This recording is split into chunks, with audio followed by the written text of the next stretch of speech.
Hi everyone, welcome to today's video. So a lot of students reach out to me over LinkedIn and other social media platforms and they ask me that, hey Akshat, can you tell us, we are college students, what are some of the key things that we can do to skyrocket our careers? So this video is for you. Even if you're a young professional, do listen to this video because the same mechanics apply. And if you follow these 5 specific steps and 5 specific things, it will definitely benefit you in your career.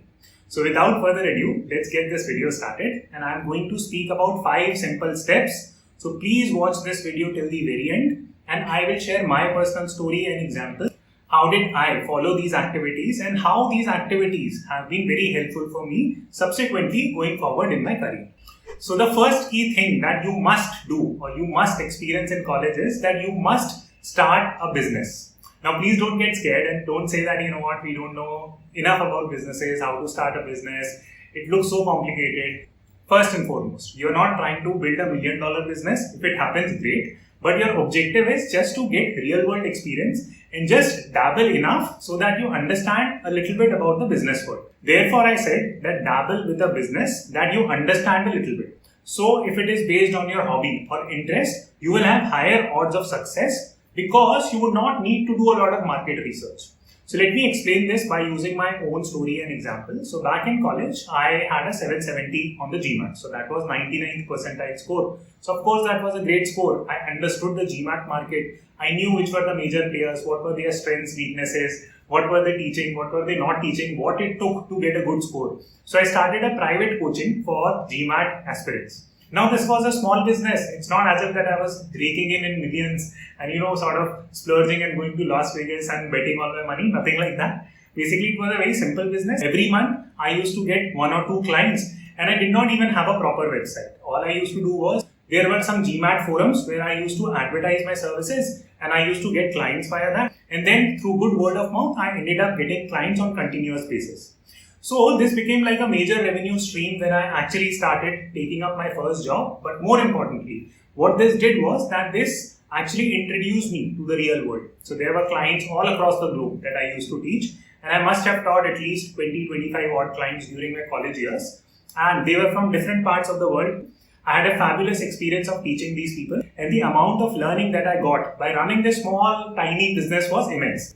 And it set me up to become an entrepreneur going forward in my career. So just to conclude, figure out a hobby that interests you or some interest area that you have a little bit of expertise on and try to build a business around it, because this will not require a lot of time in terms of market research, understanding competition, all that stuff, if you are basing your business off a hobby, right? So if you're doing that, you will have much higher likelihood of success. And again, start with the goal of not making it too big, right? Just do not put that type of pressure on yourself. Just try to do it for fun, interest, so that you learn about the business world. Because when you are in your early years in your college, the objective is not to rake in insane amount of money. The objective is just to learn and grow. And starting a business and running something on your own, it actually gets your creative juices flowing. So that will build your creative muscle and you will end up doing really well going forward in your career. The second thing that you need to do in college is that you need to build your plan A, B and C, right? So many a times when I speak with college students, their perspective is that, hey Akshat, I want to become an investment banker. Hey Akshat, I want to become a management consultant. Hey Akshat, I want to become a non-profit worker. Great, but you do not have enough real world experiences to narrow down your career choices so quickly, right? You might be very focused and you might have also taken the right decision. I'm not saying that and I'm not contesting that. If you want to do management consulting, do management consulting. But at the same time, have a plan B ready, have a plan C ready. So in case you do not end up getting a job in management consulting, then what? Then you will feel lost.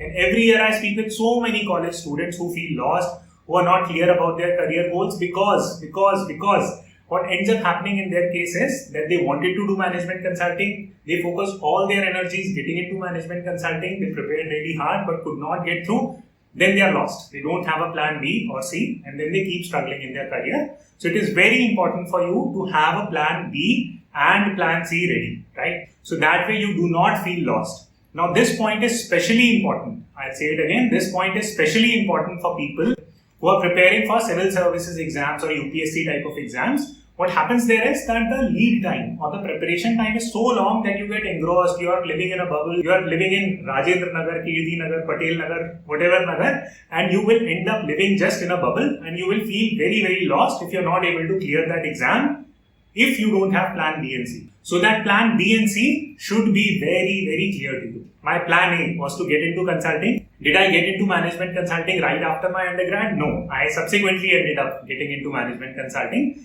My plan B was to get a good GMAT score so that I can eventually end up going to a top tier business school. Was I able to accomplish that or take initial steps towards that in college? Yes, because I got a good GMAT score. My plan C was to work with a social impact consulting firm. Did that happen? Yes. I took preliminary steps because in college I volunteered. I actively worked with some non-profit organizations. I supported social impact organizations. I read a lot about what impact investing is, honed my understanding about non-profit management and did a bunch of things. So I was already preparing that plan A, B and C for myself. Also remember that college is a time for exploration. It's important for you to go and explore different fields that you have not witnessed. I'm not saying that you should hop around, that hey, one day you're doing management consulting, second day you are learning more about investment banking. You need to stay put, you need to get more practical experiences, but it is completely okay to experiment a little bit with your career options while in college. That is a great time for you because you will never get this time back. Once you get into that corporate world, you will have no option but to continue working on that domain day in and day out. Home, office, this is what your life will become. So it's very important to do this experimentation while you are in college. Now the third thing that you need to do in college is that have a mitigation plan. If everything falls apart, so what is it that you might bank upon? So these days there is something called as deferred MBA admissions. I will link a video in the description box. Go check it out. That will give you more information what exactly is deferred MBA program. I believe that that's a great option for students these days during their undergrad. What happens is that you get a guaranteed admission. If you get through deferred MBA program, then you will know in your final year of your undergrad if you are getting accepted to Harvard, Stanford, Wharton, these type of top tier business schools and your admission is safe. Then you can subsequently go to these schools after a few years, right? Depending on the nature of the deferred MBA program.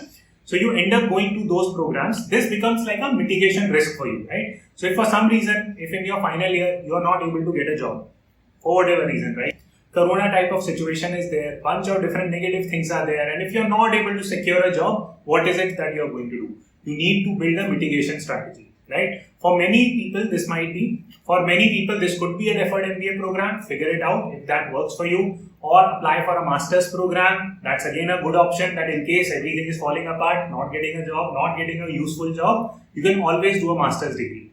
Like have something going, right? Prepare for CAT, prepare for GATE, prepare for GMAT, GRE, whatever it is, but do it. Have a mitigation plan ready. For some people, it can be joining their family business. For some people, they have already created a basic company in their college, as I was speaking on point number 1. And then you go and try to expand that company and make it big after you graduate. So this could be a mitigation plan. Whatever your mitigation plan is, it is okay, but do have a mitigation plan ready. That is very, very important for you.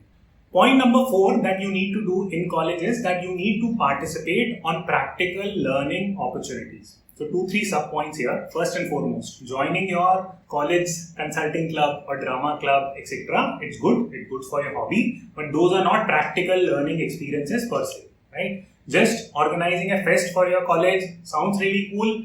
Learning is also there, but yeah, it is just basic, right? So you need to have better practical learning opportunities. So what type of practical learning opportunities? For example, you can go work on a research assignment with your professor. So that's a practical learning opportunities. You can go work with a startup, practical learning opportunity. You can go abroad on a student exchange, practical learning opportunity. You can go join Cases Over Coffee Global Fellowship, practical learning opportunity. Go work with management consultants on some projects. Go do internships. These are the actual practical learning opportunities that you need to explore.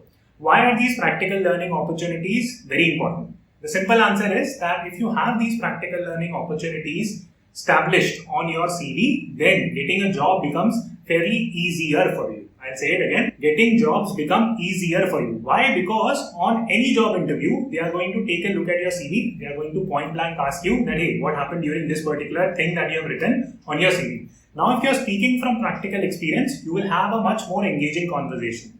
If you're applying for deferred MBA programs, if you're applying for any job, if you're applying for master's program, doing these practical learning opportunities can prove to be a game changer for you. Now, many a times we assume that if we take more and more courses, one after the other, if I sign up for like 500 courses on operation, I will somehow get a medal from Obama. No, that is not going to happen. Essentially, taking courses is good for your academic bent, but if you're already doing very well on your GMAT, GRE, or if your GPA is very high, or if you're already from an elite college, taking more and more courses is not going to help you out at all, right?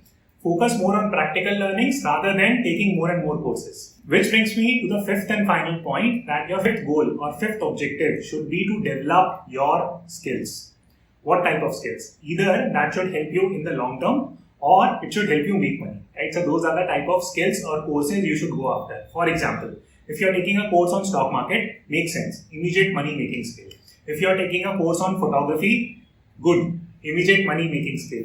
If you want to aspire and become like a data scientist, then if you're taking some course on data science, makes sense because you're investing in the long term from that angle.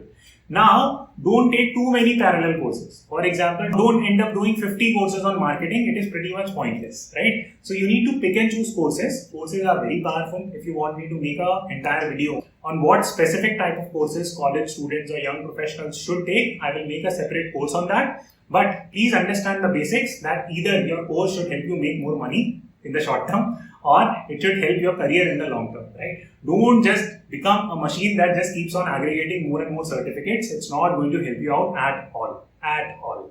Now, many a times people wonder that, hey, I'm an engineer and if I end up taking some business related course, does it even make sense? Would I be wasting my engineering degree? No, so I'm sure that you have watched Three Idiots. If as an engineer, if you know photography, it's great, right? Because photography is a money-making skill. Engineering, for now, it's your profession. Maybe you not even pursue it diligently after a few years. So know all these money-making courses. You must take those, especially if you have an interest in it. We are slowly moving towards a world where combination of skills are much more important. For example, I am an MBA. Now, if on top of that, if I'm a good writer, a good orator, or a good structured problem solver, these things combined with an MBA can further propel my career. So always look for combination of skills. Look for things that are evergreen. So what are evergreen skills? For example, writing well, thinking well. No matter what you want to do next, right? Whether it is you want to grow your LinkedIn audience, speaking well. If you want to grow your YouTube audience, learn how to speak. Take a course on it. It's fine, right? Don't sit and think about, hey, I'm an engineer, I am supposed to do technical work, therefore there is no point in me taking a speaking course or a good writing course. Please don't do that. Please don't think that, because we are moving towards a world where combination of skills are much more important. Now, final point is that many of you might comment that here just 5 points done and you have not spoken about networking. That's one of the key skills that you have missed talking about. I'm sure that you have made a mistake on this video. No, see, when you're in college, we have a very transactional view on networking, right? Whom are you going to network with? You're going to either network with professors. I'm talking about general case. So you might give me some exceptions here, and which is okay. But generally speaking, as students, we will have access to our college professors. They would probably not want to network with you because they would know that you want something from them, right? So difficult to network with them. Your own peers are your friends, and the relationship will become very transactional if you try to network. So don't stress too much if you're not a good networker, if you're not someone who is an extrovert. Don't think about all these things, because networking is something that you will learn with age, with time, with experience, and networking become more and more important as you grow in your career. In college, you should think about networking as a very simple thing. It simply means in college that, hey, am I able to add value to people around me? If as a college student, you are able to add value to your peers, you will automatically become a fabulous networker. Should you focus on doing that? Yes, but we will not term it as a separate point. It's just a combination of different things that you are already doing. If you are, for example, running your own business, and if you involve your teammates on it, networking becomes an outcome. It's not a process that you need to engage with. So I hope these strategies, tips and insights are clear. Do let me know what did you think about this video. Please send me some feedback, because you always like me making money related videos. So I've slowed down in terms of making career related videos. Do let me know and do support these videos and share it with your friends, because it acts as an indication for me to continue to shoot these type of videos as well. Thank you so much, and I will see you the next time.